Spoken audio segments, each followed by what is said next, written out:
কেউ কাঠকাটায় ব্যস্ত, কেউ আবার দিচ্ছেন তুলির আঁচড়, কেউ তাকে তাকে সাজাচ্ছেন বই। ধীরে ধীরে সেজে উঠছে বাংলা একাডেমি প্রাঙ্গণ। হাতুড়ি পেরেক আর রং তুলি নিয়ে স্টল সাজানোর কাজে ব্যস্ত শ্রমিকরা। তাদের কাজের গতি বলে দিচ্ছে দরজায় কড়া নাড়ছে বাঙালির প্রাণের অমর একুশে বইমেলা। বছরে একবার আসে তো মোটামুটি আনন্দ সহিত আমরা কাজ করি। অনেক ভালো লাগতেছে, কাজ করতেছি। তো চলে যাব, কাজ শেষ হয়ে যাবে 1 তারিখে, মেলা যখন উদ্বোধন হয়ে যাবে।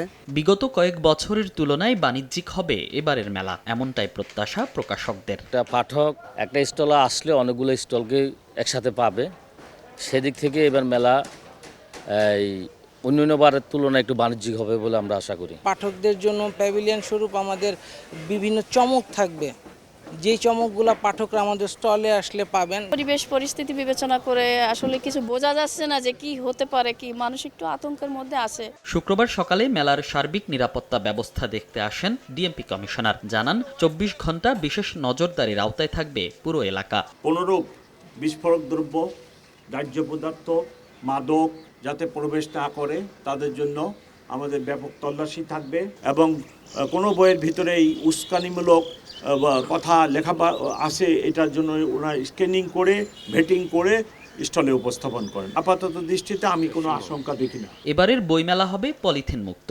এছাড়াও বিশেষ আকর্ষণ হিসেবে থাকবে জুলাই চত্বর, যেখানে ফুটিয়ে তোলা হবে গণ অভ্যুত্থানের চিত্র। রাত পোহালেই ভাষার মাস ফেব্রুয়ারি, তার সঙ্গেই সঙ্গতি রেখে দ্বার খুলবে বাঙালির প্রাণের মেলা অমর একুশে বইমেলার। লেখক, পাঠক ও প্রকাশকদের পদচারণায় মুখরিত হবে সাহিত্যাঙ্গন, উন্মোচিত হবে সৃজনশীলতার নতুন দ্বার। সেই প্রস্তুতি চলছে দিনভর নানা ব্যস্ততায়।